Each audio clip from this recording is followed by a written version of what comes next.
అనిపించింది bro Devara?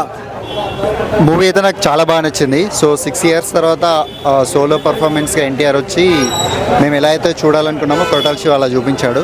Elevation scenes చాలా బాగా పడ్డాయి. అండ్ ఇక screen play and story wise వస్తే రొటీన్ అయినా కానీ స్క్రీన్ ప్లే వైజ్ నాకైతే చాలా బాగా నచ్చింది.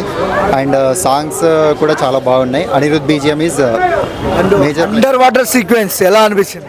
అది చాలా బాగుంది. అంటే లైక్ వచ్చే సీన్స్ అనేవి చాలా బాగా తీశారు. అండ్ ఎన్టీఆర్ యాక్టింగ్ అయితే అసలు ఇచ్చి పడేసాడు మొత్తం. ఎలా అయితే చూడాలనుకున్నామో అలా చూపించాడు మొత్తం. ఎన్టీఆర్ ఫ్యాన్స్ కాలర్ ఎగిరేసుకునే సినిమానా దేవరా? ఎన్టీఆర్ ఫ్యాన్గా మాత్రం కాలర్ ఎగరేసుకునే సినిమా.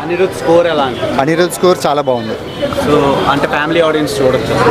ఫ్యామిలీ ఆడియన్స్ అంటే లైక్ ఫ్యామిలీ సెంటిమెంట్స్ సీన్స్ అయితే ఏం లేవు.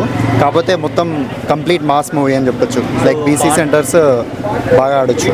పార్ట్ 1 పార్ట్ 2 అని పెట్టారు కదా. అంటే బాహుబలి లాస్ట్లో చిన్న ట్విస్ట్ లాగా పెట్టాడు. సో అది మరి ఏ రకంగా సెకండ్ పార్ట్లో యూజ్ చేస్తారనేది చూడాలి.